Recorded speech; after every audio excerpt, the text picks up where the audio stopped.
Okay, welcome back to class two. Here we go with the ferry comp. As you can see, the bulk of the cables has been removed.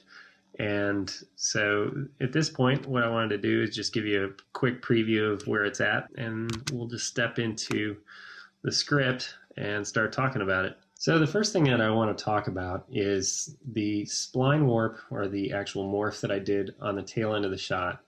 So if you look at this section of the cable here, you'll notice that I actually have an animated destination curve.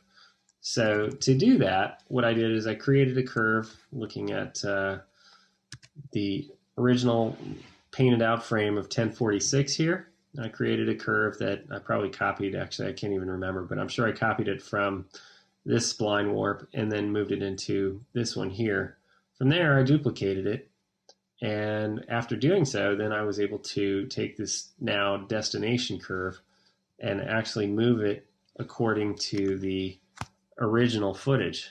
And by doing this, it allows us to animate the warp. And then the only part that's actually animated or keyframed in our warp and mix is just the mix. So it actually works pretty well. And this is something that I did in a couple of cases. So I just wanted to show you that. This is another approach and actually works really well. In fact, if I were to demonstrate it, why don't I do that right now? So essentially what I'm going to do here is just copy the painted frames that we made before, and we'll just go ahead and plug these into here, and then we'll just take our background image inputs like this. So now we can just start fresh and create a new spline warp. And let's go ahead and look at this here, which is frame 1046 and then 1051, excuse me. Okay, so this is pretty simple. What I'm going to do is just create, in fact, actually what I'm going to do is pause this down and create something with pre-multiplied alpha in it, so you'll see what I mean by that. Okay, so basically this is what I was referring to, just to knock everything else out with black so we could kind of see what is going on under with the spline warp node when we actually do this process. Now that I've done this, let's go ahead and view through the spline warp node, and I went ahead and copied the last rotoshape from here, which is the first one, and just put it into A. So it's essentially exactly what the alpha channel, or excuse me, the masked off roto is. What we can do is we'll just call this source, and now we can, I'm going to do things in maybe a little faster fashion. We're going to duplicate in B and join. And now that we know that this is the B side image, we will call this destination. Well, I guess dest is fine. Okay, now that we have this, let's go ahead and look at the AV morph. And let's go to 1051. And actually, we could just look at the B side because we know that. And excuse me one second, let me not do that. So we can just literally just drag this over. Now we're going to basically, we have two keyframes that are created from this roto shape. And what this means is this will actually start moving in the direction we want it to over the series of frames that we have before us. Now there's a few things that are just simply not going to line up, but the idea is still going to be there, so you'll be able to see exactly what I'm referring to here. And I believe this comes down here like so. Just a couple things here. We'll just try to make this quick and easy because we're not looking for accuracy here. We're just looking for a demonstration. And okay, a couple more.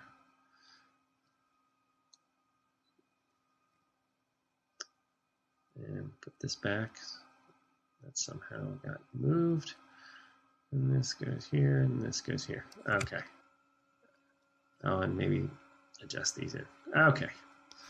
So now that we have this, what I'm going to demonstrate is that just by virtue of creating an animated keyframe, an animated spline with the root warp set to 1 the whole time, you can see it actually moves it just the way you would expect.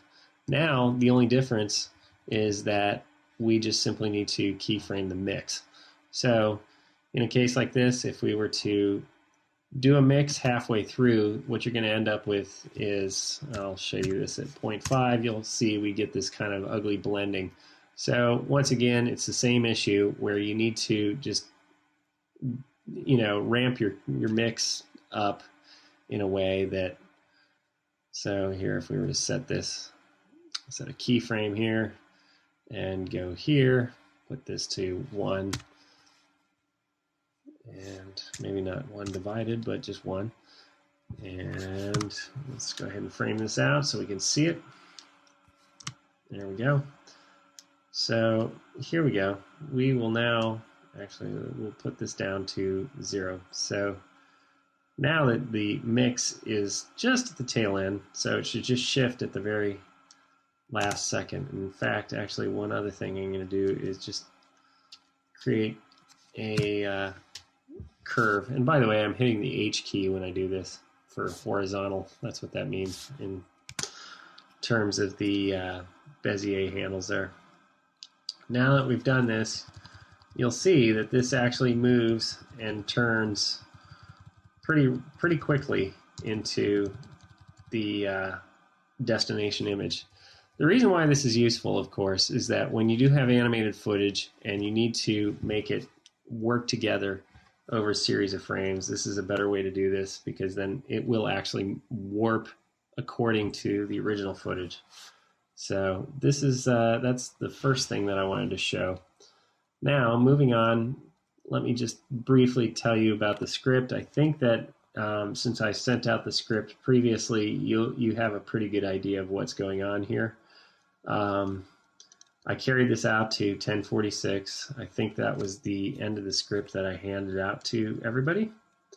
And then, of course, this last one here is the tail end of the shot with the screen right cable. So you see that. Now, the purpose of the dilated roads is because in the alpha channel, it wasn't quite wide enough to cover up the pieces of the original, and ultimately what we wanted to do is cover up the original entirely with these, with the warped image, so it would actually blend in better. So that's what this was here. So it's literally nothing more than just adding some dilation to the original warp.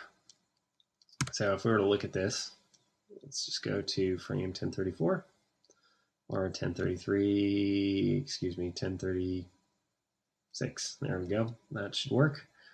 And if we look at the output of this, you can see here's our alpha channel, just simply adding the dilation. I've just expanded it and then blurred it off a little bit so it blends in.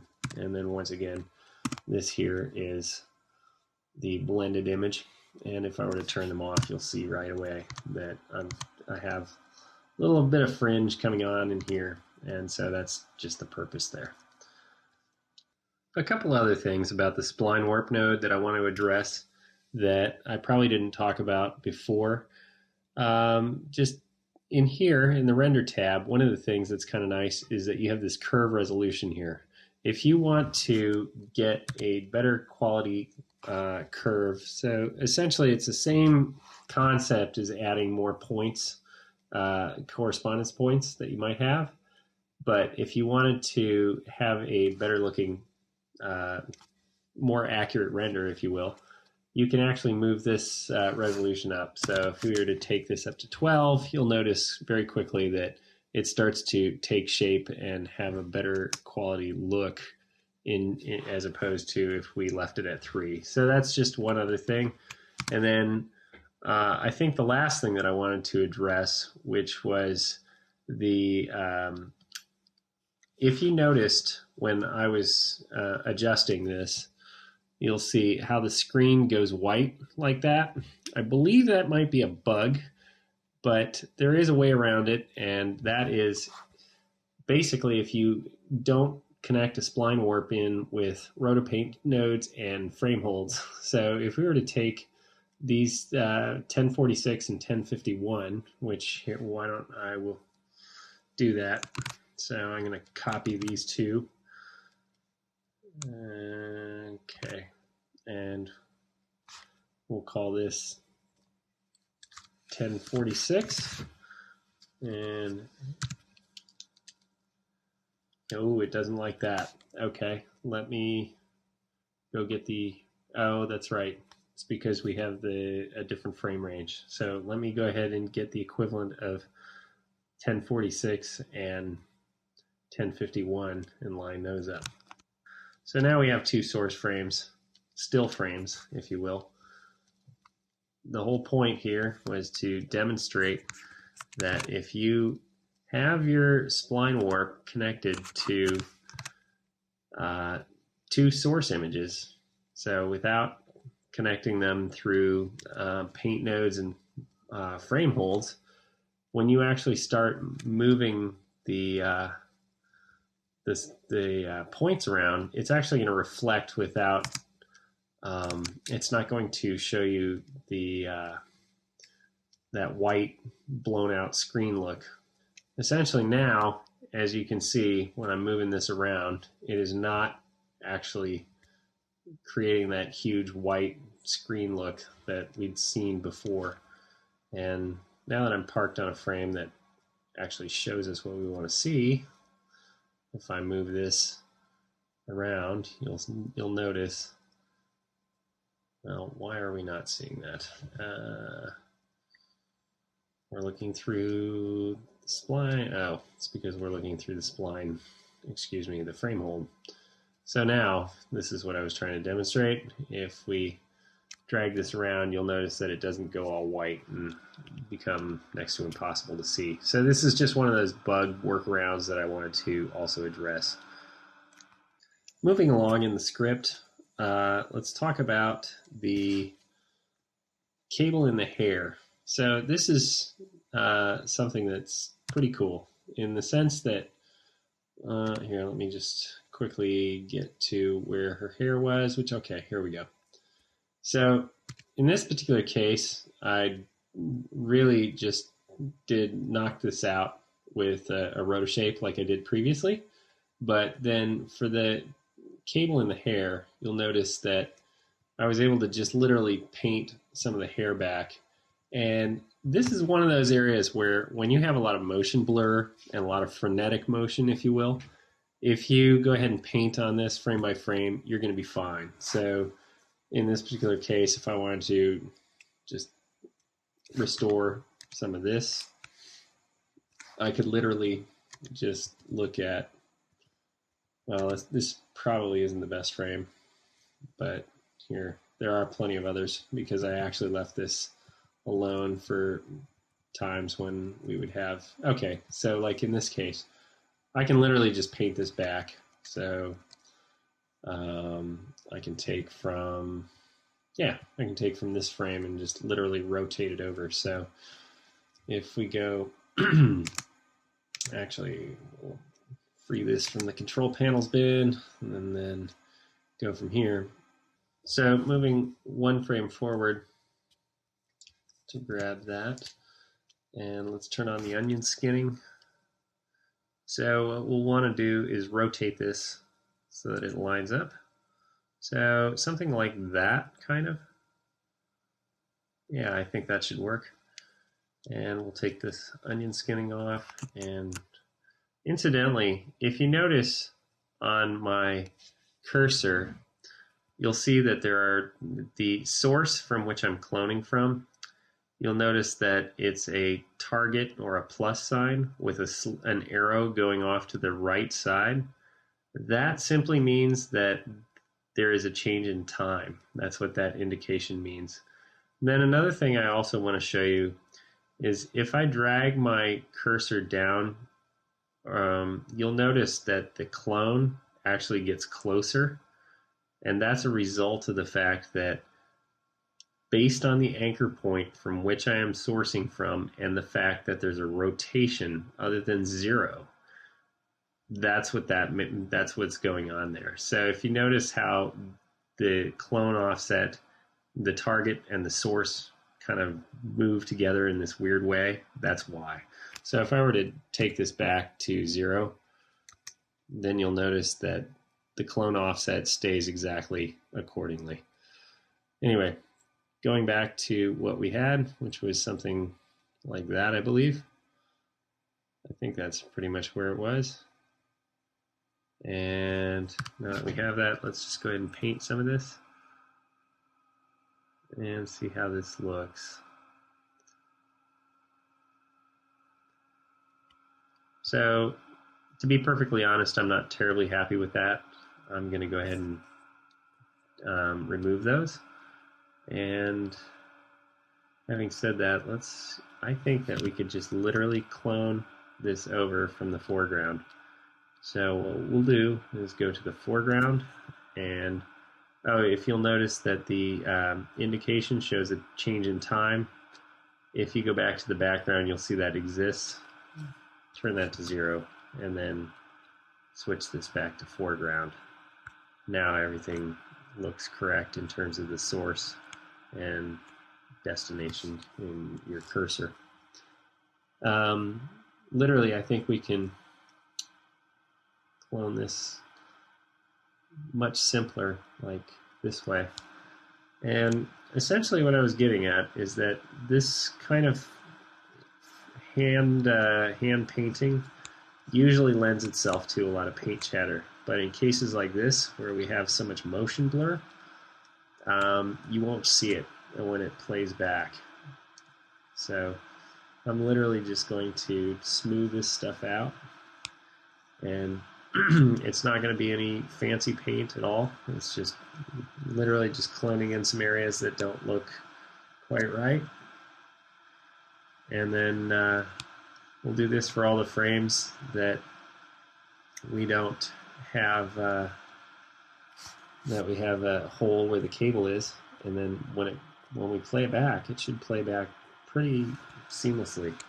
So that being said, I'm going to go ahead and pause down, since you can see essentially what I'm doing is nothing more than what you would do in Photoshop or any other paint program. Just painting this stuff back, and going through, we'll grab little pieces of hair here, and like here, we can do this. So I'm going to just go ahead and go through and paint these out, and then come back and we'll look at the playback. Okay, here I am, and I literally just went through and painted the frames that had holes in them, and you can see that there really isn't any chatter in the paint strokes whatsoever. So this is one thing to know about painting, and if you ever do it, that if you have a lot of motion blur and motion from one frame to the next, you can get away with quite a bit.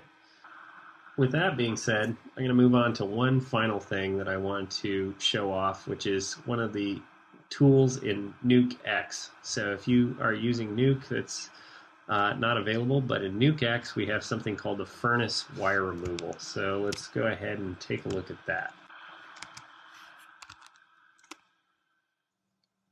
I'm going to branch off a furnace wire removal tool from the source here so we can see how it works. So if you go to the Furnace Core plugins and hit F wire removal, that gives you the tool. So this is actually pretty darn useful in the sense that it'll allow us to take out a good portion of cable in areas where you would end up spending a lot of time either hand painting it or doing patches, or in our case, like I was demonstrating, some morphs and that sort of thing.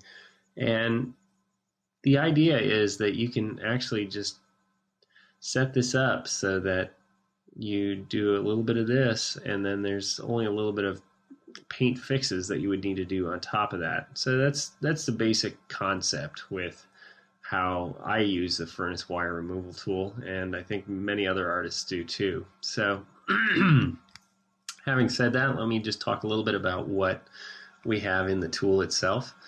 If you'll notice, we have this where it says type 3 points. That's essentially referring to the 3 points in the line that we're doing. If you want to do 2, you can set it so that it's less labor intensive, or if you have something that's a little bit more involved where the wire snakes around, you can actually start, with a 5-point version and have it follow the contour of the wire even more accurately than you would have before. Having said that, let's just go ahead and go back to the default of 3 points.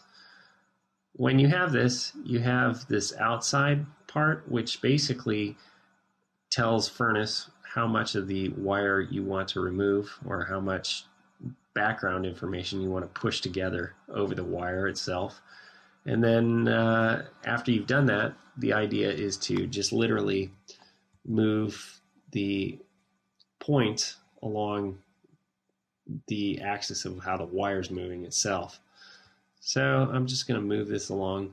And by the way, if I want to grab all 3 of them at once, you just grab this middle part here. Otherwise, you can grab the target signs and actually move those accordingly. So I'm going to move this in a little closer here and expand these out on the outside. Having done that, you need to fix that for the previous keyframes that I just put in. And the reason for a lesser distance on the outside, of course, is just to have greater accuracy in the actual removal process itself. And let's go ahead and move this. So while I'm doing this, I'm going to pause down for a brief moment, and we're just going to do a couple of frames, but you'll get the idea very quickly how this all works. So here I have just done the first 10 frames of the control points following the wire itself. And having done that, one of the things I wanted to show is you'll notice also that when I step forward that the key disappears. That simply means that there is no keyframe.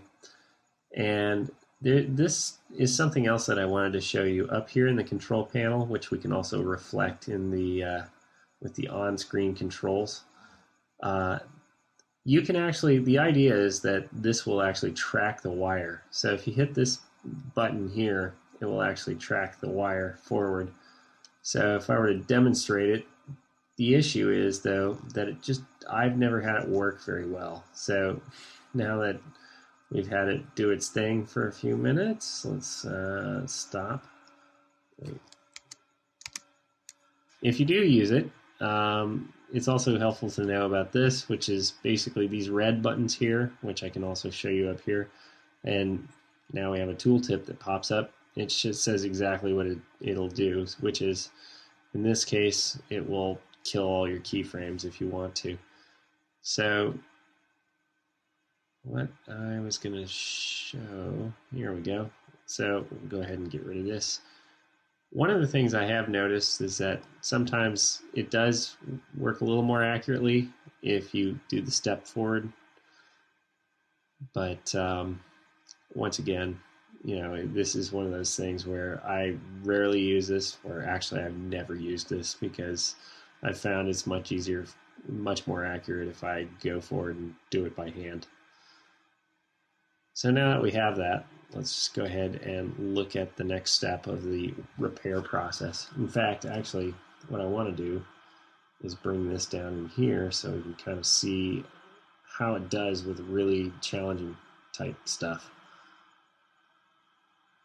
Once you have this set up and you've got your keyframed animation with the wire on the controls, following the wire correctly, then you can actually set up your output.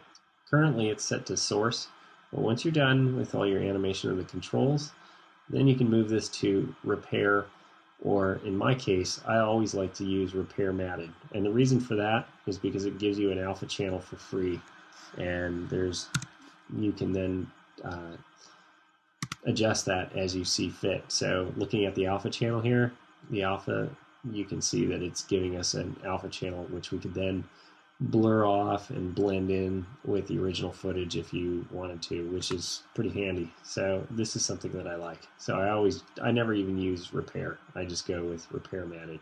And wire matted is just that. Just gives you an alpha channel in your RGB and A. And to me, this is really the only way to go. Now, once you've done that, you have a few different options. What I've noticed, at least from my experience, is that spatial works pretty well, but then there's also the temporal with static scene, and also there's this temporal with moving scene. Now, I found that I've gotten some pretty amazing results with a little trick using this, which is taking the time offset to 0.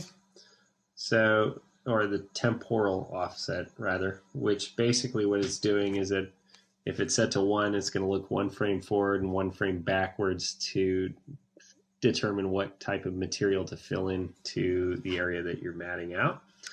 But if you set it to 0, what happens is that it actually gets rid of more artifacts when you do that. And then you can also adjust your filtering size. So if you take your filter size down, that sometimes helps as well. And like I was saying earlier, one of the things that can help the accuracy or that minimize the artifacts from the tool is if you grab on the outside edge, you can see how we have this repair from it's going to push the background pieces into the wire area. If you take that in, it will sometimes give you better looking results. Now in this case I pulled it in too close, and so now it's actually outside the area for which it's supposed to repair. But if we do this, then it starts to give you better looking results as well. And down here you actually have this overall width. This is defaulting at 11.52. There are cases when, if you have a very thin cable, you want to minimize how much width you are actually repairing. So you can actually take this down in a manual way by just punching in the number.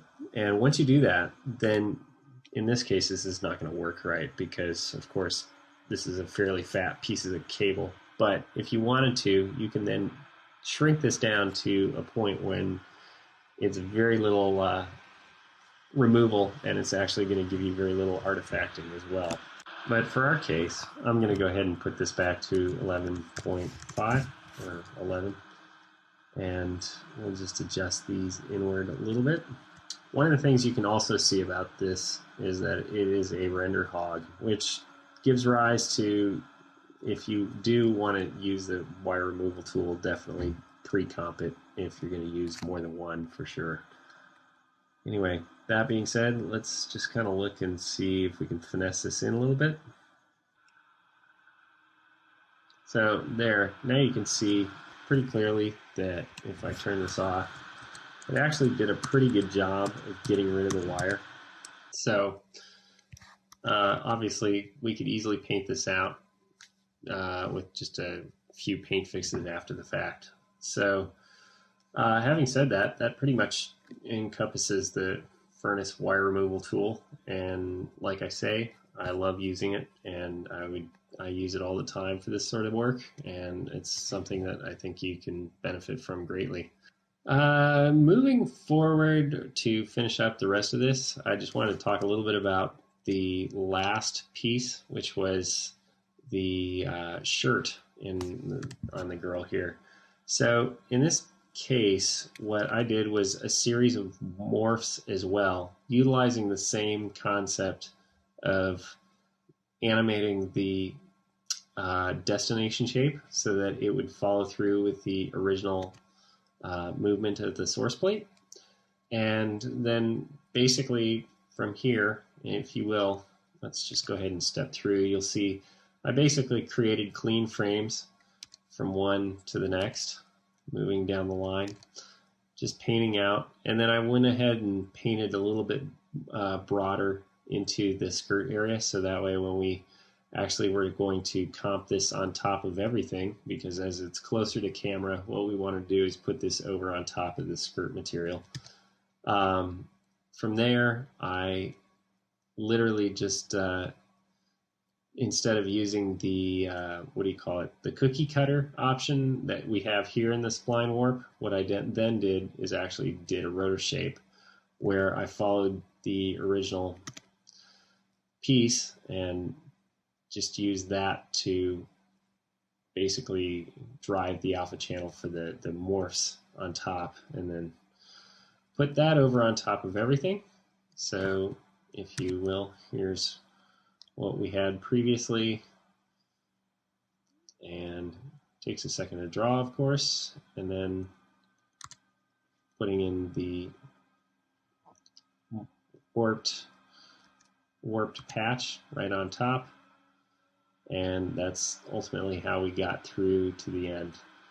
With that being said, I'm going to go ahead and send the script out and let you guys have a look at it, and then you'll notice that there's still plenty of work that needs to be done, and I would say that for the assignment, go ahead and take this as far as you can and enjoy it.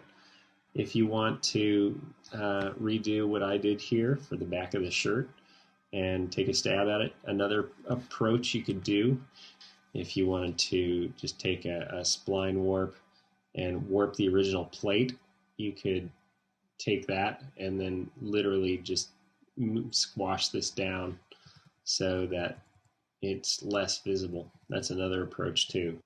Having said that, I would say, yeah, give it your best and see how it goes.